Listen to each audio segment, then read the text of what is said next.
Hey guys, Joe Tunney here at Infinity of Kirkland, Washington, just outside of Seattle, with one of the more challenging cars to shop for pre-owned, and that's this 2012 BMW X3 all-wheel drive that was just traded in here at Infinity of Kirkland. And one of the reasons it's more complicated than other cars shopping for pre-owned is that it comes with a wide variety of packages, and then above and beyond those packages, a huge list of options are available as standalone options. And so it's difficult to ascertain, does this one have a sport activity package, for example, because right off the bat you see that it has 18-inch wheels, where standard it comes with 17-inch wheels. Well, it does not have the shadow line trim that would be part of that package. However, it does have sports seats and on and on. And so it can be complicated to know exactly how to compare one vehicle against another vehicle, because there is such a huge list of options. And then again, because they're broken out in two different ways. Now, this one is a sports package, and one of the giveaways is the 18-inch wheels. So although it doesn't have the shadow line, which would be the black exterior treatment of a sport activity package, it still is that nice bolstered seat. We'll take a peek at those inside. In fact, let's take a look around this particular car. Front parking sensors, xenon lights. It's actually super well equipped. And then I'm going to pop the hood and we can take a look there as well. Another of the misnomers on the X3 is it comes in two engine choices. One is the 28i and one is the 35i. And so you would naturally deduce that the 28 is probably a 2.8 liter engine and the 35 is a 3.5 liter engine. It's always been that way with BMW, but that is not the case here. And BMW's done that before. When they had the 325i early on, they went to a 328 in the early 90s, and the 325 and the 328 sounded so close that they couldn't really justify the extra $4,000 expense. So they switched the 325. They didn't switch the engine, they didn't switch the car, they switched the name and called it the 323i. So it sounded a little less substantial if you're a person who likes to buy the label instead of the car. And in fact, they sold a lot more 328i's than they sold 323s. Such is the case here. The 2.8 or the 28i is actually a 3-liter inline 6-cylinder engine, as is the 35. They're both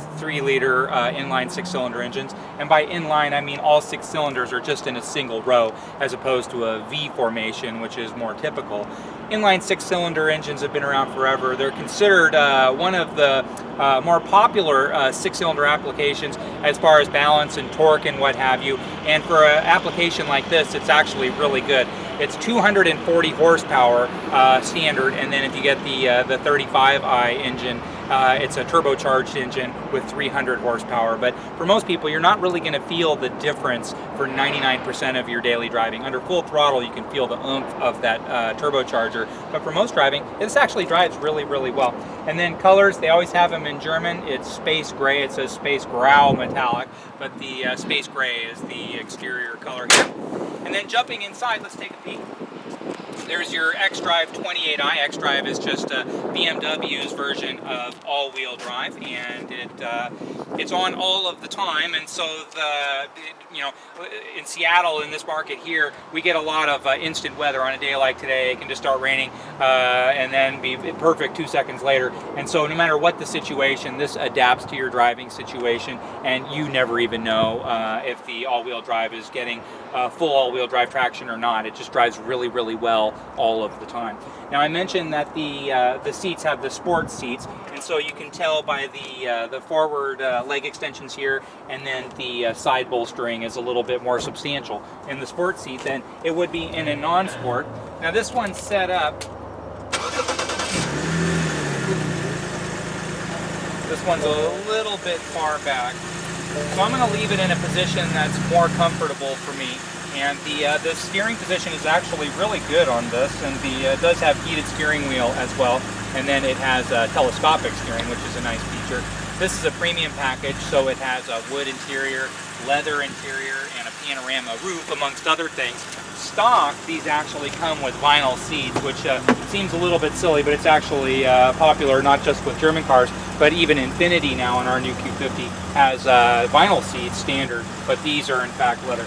Now, I've got the seat in a comfortable position for me, and I'm in the back seat. It's actually pretty roomy in the back seat, and it just has tons and tons of headroom, and it has a great sense of space. The former X3, the first generation X3, I'm not a very big fan of. I think the quality was poor, the dimensions, the size dimensions inside were poor.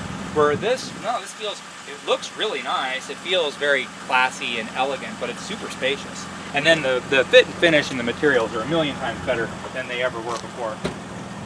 Now this has the push button lift gate, and so that would be a standalone feature on a 28i, on a 35. That's part of an options package. But one thing I like about this X3 is that I say this all the time with sport utilities, is that the rake of the trunk lid, it can be really misleading. You open it up and you feel like you got a ton of space, and then as soon as you close it, the angle is so sharp that it actually impinges on what space that you have. Where this actually has gobs of space, and for a small vehicle, let's face it, the X3 is pretty small. It's actually not only roomy inside, but the trunk space behind the seats is real user-friendly space. And for somebody who likes to go to Costco every week like I do, this would fit just perfect. I mean, this is wonderful. And then taking a look around the passenger side. Now again, this car only has 11,000 miles, so it's in like brand new condition. This is just how it was traded in. Obviously, they just had it detailed since there's plastic on the ground. But it's nice when somebody trades in a car and it looks this nice right out of the get-go. It's a great place to start with the car. Let's jump inside and take a peek.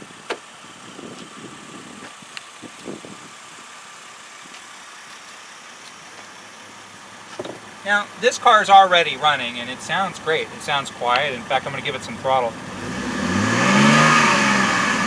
And even with everything open, it's actually a very quiet exhaust note.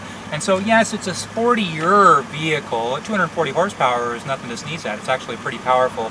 But for just getting around, daily driving, maybe you're using the Bluetooth feature and you don't like a lot of exterior noise and road noise, this is actually really, really nice. This, for a cool daily driver that you're going to feel dynamite about, this is a really nice vehicle. And then it has the heated seats package, and so there's two versions of the heated seats package, 1 and 2. 2 would add heated seats in the back as well. This has version 1, which is heated seats in the front. It has dual zone climate control. It has BMW's innovative shifter. It takes a little bit of getting used to, but it's actually one of the nicer shifters in the business. And then all your controls are fairly easily laid out. I have a BMW as well, and it has this center feature here, which I find a little bit over the top. I know that BMW is just dying to use this feature in everything. They just don't want to give up on this iDrive feature, but I find it a bit unnecessarily complicated, especially when I'm driving down the road. But people more intelligent than me, which is probably just about everybody, seem to like it at least a little bit. When it first came out, it wasn't a very popular feature, but now it seems to be more popular. I wish they would just abandon it altogether and go to more normal functions, but it does work really well. It does have a really nice stereo system. 12 speakers are standard, and if you get the upgraded stereo system, it's 16 speakers. But the 12 speaker system is actually really quite nice. The whole car is really nice, and this particular car is a nice example of a nice car. It's only got 11,000 miles. 4-year 50,000 mile bumper to bumper factory warranty, along with 4-year 50,000 mile free maintenance. It's a pretty tough act to follow. This is a super duper well equipped car. Very, very popular color combination, and then again, teeny tiny low miles. This is a pretty neat choice. And if you have any questions about this car, please don't hesitate to give me a call. My name's Joe Tunney here at Infiniti of Kirkland. You can reach me anytime, 425-821-1600, or just drop me an email at joet@infinitiofkirkland.com.